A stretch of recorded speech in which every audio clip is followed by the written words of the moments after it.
Hey everyone, it's Derek Benson with Daily Reprieve. I hope that you are making it a great day.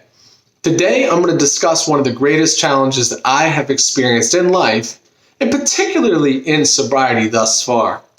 What I'm going to discuss today is a toxic work environment and how that can be crippling toward you mentally, physically, and spiritually. And when I say toxic work environment, I'm not talking about scenarios where you feel like your boss is an asshole.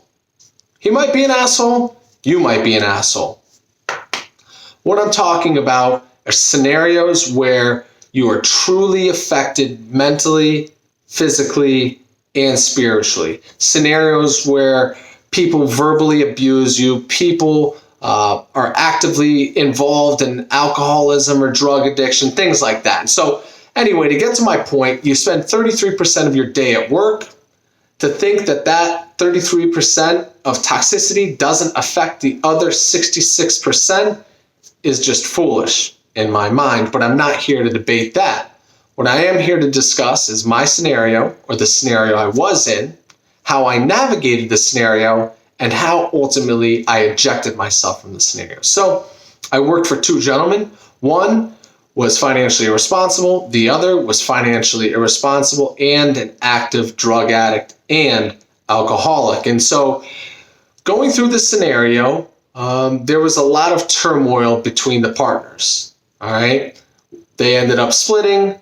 I was pigeonholed into a situation where I needed to work for the active alcoholic and drug addict who at the time got sober, then relapsed. And let's just say when you're chasing your boss around the north end of Hartford to collect payment for services, to pay your rent, you really reach a tipping point, okay? And so what did I do? How did I navigate this scenario?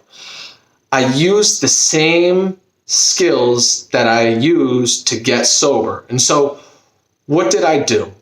I was honest with people about the scenario.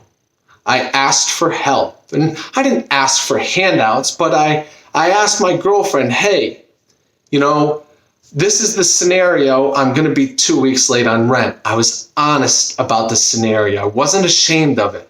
I knew that if I wanted something that I had never had, I needed to start doing things that I had never done. And one of the things I had never done when I was active was just be honest, just take ownership. And so I did that.